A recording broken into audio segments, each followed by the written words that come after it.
we have something really special here. We have a USA-made EMPEDC Pulse. Made in the USA. That is amazing. This is done by Axial Gear. If you don't know who Axial Gear is, it's a USA-made company that makes OTF knives. These are available right now.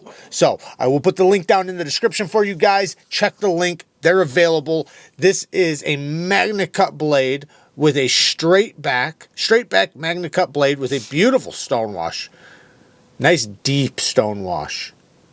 Now, the Tanto is more of an Americanized Tanto. It has a tiny bit of belly there, but very, very little. Very pronounced secondary tip. It is a dual flat grind, so it's a flat here and a flat there. Then we have this beautiful micro-milled aluminum handle with a matching milled titanium clip. So the clip is a milled titanium pocket clip with the same micro milling over the top of it, making it blend in very nicely. And it's a great clip, by the way. This clip works good. In and out of the pocket, nice and smooth, even over this deep micro milled texturing. The trigger, nice and grippy, and they put the perfect amount of spring tension, in my opinion, because it's not so much tension that you need 2 fingers. I mean, I guess it depends on your finger strength, but in my opinion, in my hand, this is a good amount of tension. It's enough to where I would never worry about misfiring this in my pocket or anything like that. Like, it's a nice strong spring, but once you get to a certain point, continue pushing, and it snaps out there really, really fast too. You can feel the recoil of the blade coming out, which I always love. And it actually has a somewhat of a cool sound. Some people might not like the spring sound, the vibrating spring sound.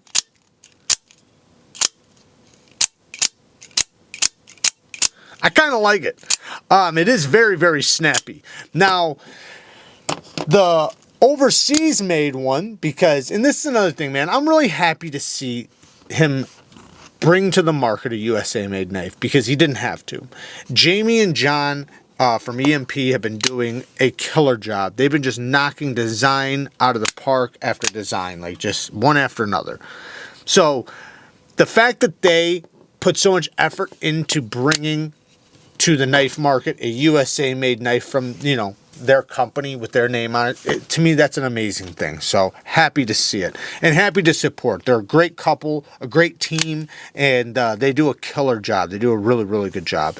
And yeah, so the comparison between these two, well, one, they're both extremely, extremely well done. But the number one difference you're going to notice is the original one does not have very much play. It's very, very tight. All OTS, for the most part, have a little bit of play. This one is about on par with what you'd see from Microtech, Axial, or any other OTF company for the most part. It does have, you know, a little bit of rattle and tap, which is standard procedure for an OTF in most cases. A lot of times when they're really tight, like this one is, it's going to gum up over time. Like after you open and close it, you know, the inside's going to gum up a little bit and it could possibly misfire.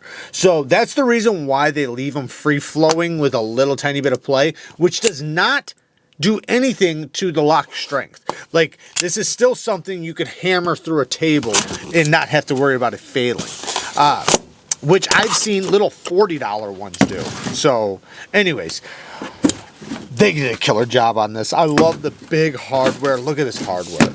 Nice big I think it's T8. T8 hardware all the way around. Let me just double check that really quick. Yeah, TA hardware all the way around. Love to see that. So if you do need to take it apart, like I was saying, the trigger is very grippy, nice texturing, so you're not going to slip. The recoil is really, really nice. I can do it with my pointer finger on the way back. I can't push it out with my pointer finger, so it's a little too strong for that at the moment. Yeah, so I can do it with my thumb. But retracting it, I can do with my pointer. But anyways, like I said, it's got a strong spring, which is a good thing. The blade is going to be plenty slicey for most people, but it's also robust. So this is going to be one that you can kind of be a little bit tougher on. And I don't mean you're going to be, you know, batoning with it. What I mean is the tip is not a tip that's just going to break on you. You can pick with it a little bit. You know, you could possibly do very gentle light duty prying with it with this blade stock thickness. I'm not telling you to pry with your knife. I'm just saying that this is MAGNACUT steel and it's super tough. 62 HRC, I think, is what they're doing it at. Now, in a lot of cases, I would say I'd rather it to be 63, 64, but I'm not going to bitch about it too much. 62, as long as it's not under 62, I think we'll be okay. The edge retention tests seem to be okay at 62, but at 63 plus, that's when it really excels. So yes, at 63 plus, that's where MAGNACUT is optimal, in my opinion, and does the best. So at 62, it is slightly under what I would prefer, but it's not nowhere near a horrible range, so it's still in the okay. But ergonomics are really good. This is going to be something that's going to be easy to use no matter what grip you're in. That's one thing you got to respect about an OTF, man, is these neutral ergos. These are ergos just built to basically, it doesn't matter what grip you have it in, it's going to work very, very well. And it's not an abnormal shape. It's literally the shape your hand desires for, you know, holding on to things.